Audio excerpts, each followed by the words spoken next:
నమస్కారం గురుగారు. శ్రీమాత్రే నమః. గురుగారు, శ్రావణ మాసం. శ్రావణ మాసం మొదలైంది అనగానే మొత్తం మనకు పండగ వాతావరణం స్టార్ట్ అయిపోతుంది. అవునమ్మా. ఆడవాళ్ళకి అసలు మామూలు హడావిడి, మామూలు హంగామా ఉండదు. హ్మ్. ప్రతి తిథి, ప్రతి వారం కూడా ఒక విశేషమైన రోజుగానే అవునమ్మా. చెప్పుకుంటాం. ముఖ్యంగా శ్రావణ మాసం విశిష్టత, ఈ మాసంలో ప్రత్యేకించి మనకుండే పర్వదినాల గురించి తెలియజేయండి గురుగారు. తప్పకుండా తెలియజేస్తాను. ముందుగా ప్రేక్షకులందరికీ శ్రీమాత్రే నమః, శ్రీ గురుభ్యో నమః. నమో దేవ్యై మహాదేవ్యై శివాయై సతతం నమః. నమ ప్రకృత్యై భద్రాయై నిహతాం ప్రణతాస్మిత. శ్రావణ మాసం పండుగలకు ప్రసాదించినటువంటి మాసం శ్రావణ మాసం. ఆడవాళ్లకు గొప్ప పండగ, అంటే నెలవారీ పండగలు అన్నీ ప్రతి ఒక్క రోజు కూడా వినియోగించుకునేటటువంటి విధంగా ఉన్నటువంటి మాసము శ్రావణ మాసం.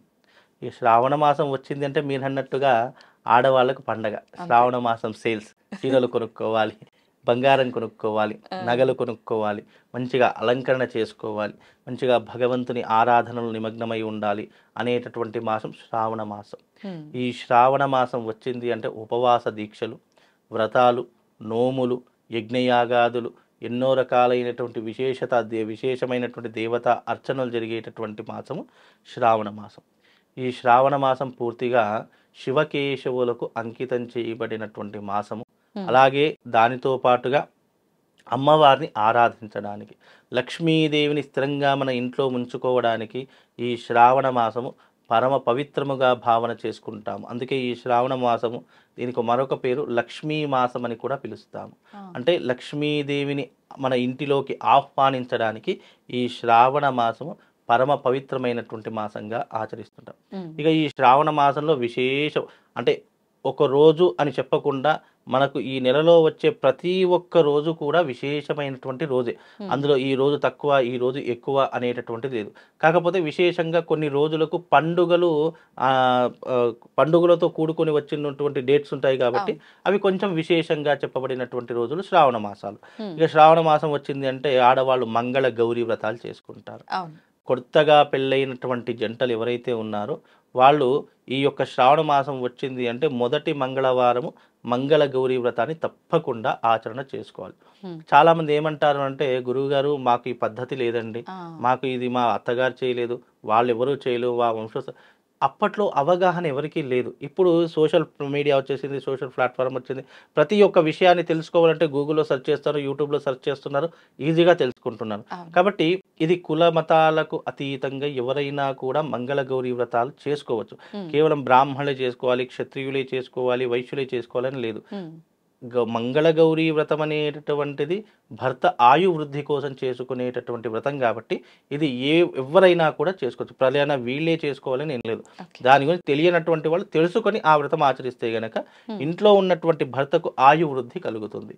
అలాగే ఈ యొక్క మంగళ గౌరీ వ్రతాలు శ్రావణ మాసంలో 4 వారాలు కూడా ఆచరించాలి. 4 వారాలు కూడా మంగళ గౌరీ వ్రతం వస్తుంది. మొట్టమొదటి మంగళ గౌరీ వ్రతము 6వ తారీఖు రోజున వస్తుంది. రెండవ మంగళ గౌరీ వ్రతం 13వ తారీఖు రోజున వస్తుంది. ఇక మూడవ మంగళ గౌరీ వ్రతం 20వ తారీఖు రోజున వస్తుంది. ఇక చిట్ట చివరి మంగళవారం ఈ శ్రావణ మాసం ఎప్పుడంటే 27వ తారీఖు. ఈ 4 వారాలు మంగళ గౌరీ వ్రతాన్ని ప్రతి ఒక్క స్త్రీ, కొత్తగా పెళ్ళైనటువంటి జంటలు తప్పకుండా మంగళ గౌరీ వ్రతాన్ని ఆచరించి వచ్చినటువంటి ముత్తైదులకు పసుబొట్టులు ఇస్తే గనక వాళ్ళ యొక్క సౌభాగ్యం కలకాలం ఉంటుంది అనేటటువంటి దాంతో మంగళ గౌరీ దేవి వ్రతాన్ని ఆచరిస్తూ ఉంటారు. అలాగే ఈ శ్రావణ మాసంలో వచ్చేటటువంటిది నాగపంచమి వస్తూ ఉంటుంది. చక్కగా నాగదేవతను పూజిస్తారు, పుట్టలో పాలు పోస్తూ ఉంటారు, ఎన్నో రకాలైనటువంటి విశేషాది క్రతువులు ఆచరిస్తూ ఉంటారు. అలాగే ఈ శ్రావణ మాసంలోనే వరలక్ష్మి వ్రతాలు కూడా రావడం జరుగుతుంది. అలాగే ఈ శ్రావణ మాసంలో రక్షాబంధనం, అన్నా చెల్లెలకు అనురాగంగా చేసుకునేటటువంటి రక్షాబంధనం వస్తుంది. ఇక శ్రీకృష్ణాష్టమి, దీంట్లో 2 కృష్ణాష్టమి ఉంటాయి. స్మార్త కృష్ణాష్టమి, వైష్ణవ కృష్ణాష్టమి అని 2 రకాలుగా ఉంటాయి. ఈ రకంగా పండగలతో ముడిపడి ఉన్నటువంటి మాసమే ఈ శ్రావణ మాసము. ఇది చాలా విశేషమైనటువంటి మాసం. శ్రావణ మాసం మొదలైంది అంటే ప్రతి ఒక్కరి ఇల్లు చాలా పరిశుభ్రంగా ఉండాలి. లక్ష్మీదేవి ఎప్పుడు ఎలా వస్తుందో ఎవరికీ తెలియదు. లక్ష్మీదేవి రావడానికి కొన్ని సంకేతాలు ఉంటాయి. ఇల్లు శుభ్రంగా ఉంచుకోవాలి. ఆ ఇంట్లో ప్రతిరోజు తప్పకుండా సూర్యోదయం పూర్వమే ప్రతి ఒక్క గృహిణి నిద్ర నుంచి లేచి ఇల్లునంతా శుభ్రం చేసుకొని తప్పకుండా దేవాలయం మీ ఇంట్లో ఉన్నటువంటి దేవాలయమునందు తప్పకుండా దీపారాధన ఉంటూ ఉండాలి. అలాగే తప్పకుండా కడప మీద ముగ్గు ఉండాలి. ఏదో ప్లాస్టిక్ ముగ్గు కాకుండా ఈ స్టిక్కర్లు అంటేసినట్టు కాకుండా చక్కగా పసుపుతో అలిగి దానిపైన ముగ్గులు వేస్తే గనక లక్ష్మీదేవి రావడానికి అదొక సూచనగా మనము అమ్మవారి పిలుస్తున్నట్టుగా భావన చేసుకుంటాం. అందుకే ఈ శ్రావణ మాసం అంతా కూడా విశేషమైనటువంటి మాసంగా చెప్పడం జరిగింది. ఓకే. ఇక ఈ శ్రావణ మాసంలో చూసుకుంటే గనక ప్రతి ఒక్కరూ కూడా ఉపవాస దీక్షను చేయాలి. చాలామంది అంటే నాన్ వెజ్ తినేటటువంటి వారు కూడా శ్రావణ మాసం అని చెప్పేసి కూడా ఈ నెల రోజుల పాటు కనీసము నాన్ వెజ్ మొహం కూడా చూడకుండా నాన్ వెజ్ తినకుండా చాలామంది ఉపవాస దీక్ష ఉంటూ ఉంటారు. చాలా మట్టుకు అది గమనిస్తూ ఉన్నాం. కనుక ఇదంతా కూడా చాలా ప్రత్యేకమైనటువంటి మాసంగా పిలువబడేటటువంటిది. అంటే మీ కుటుంబము మీరున్నటువంటి ఇప్పుడు దేశాన్ని మార్చేటటువంటి శక్తి మన దగ్గర లేదు కాబట్టి కనీసం మన కుటుంబం అన్నా బాగుండాలి అనేటటువంటి ఆలోచన ఉన్నటువంటి వారు ఈ శ్రావణ మాసాన్ని ఉపయోగించుకోవాలి. 6వ తారీఖు నుండి మనకు అంటే 5వ తారీఖు నుంచి శ్రావణ మాసం ప్రారంభమవుతుంది. 6వ తారీఖు నుంచి మంగళ గౌరీ వ్రతాలు ప్రారంభమవుతాయి. కనుక 5వ తారీఖు నుండి మళ్ళీ అమావాస్య వరకు ఈ యొక్క శ్రావణ మాసాన్ని ఎవరైతే చక్కగా వినియోగించుకుంటారో, శ్రావణ మాసం వినియోగించుకోవాలంటే ఎవరైనా 5 సూత్రాలు పాటించండి.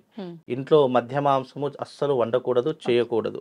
ఇండ్లు ఎప్పుడూ కూడా పరిశుభ్రంగా ఉండాలి. ఇంట్లో ఏ స్త్రీ కూడా కంట తడి పెట్టకూడదు. ఇంట్లో ఎప్పుడూ కూడా ఉతికిన బట్టలు ఉండాలి. ఎక్కడా కూడా బూజు లాంటివి కానివ్వండి, బట్టలు అక్కడిక్కడ పారివేయడం కానివ్వండి, ఇల్లు మురికిగా ఉన్నటువంటి ఇంట్లో లక్ష్మీదేవి ఎప్పుడు కాదు. కాబట్టి ఇల్లు పరిశుభ్రంగా ఉంచుకోండి. అలాగే ప్రతి ఒక్కరి ఇంట్లో ఉదయకాలము సాయంకాలము దీపారాధన తప్పకుండా, దీపము ధూపము నైవేద్యము ఈ 5 నియమాలు పాటించిన వారి ఇళ్లలో వచ్చే సంవత్సరం వరకు తప్పకుండా చెప్తున్నా వాళ్ళు ఏదో ఒక శుభవార్త, ఏదో ఒక అదృష్ట యోగాన్ని తప్పకుండా పొందుతారు. కనుక ఈ మాసమంతా చక్కగా ఈ రకంగా వినియోగించుకోండి. వాళ్ళకు అఖండ అష్టైశ్వర్యాలు కలుగుతాయమ్మా. చక్కగా వివరించారు గురుగారు. ధన్యవాదాలు. శ్రీమాత్రే.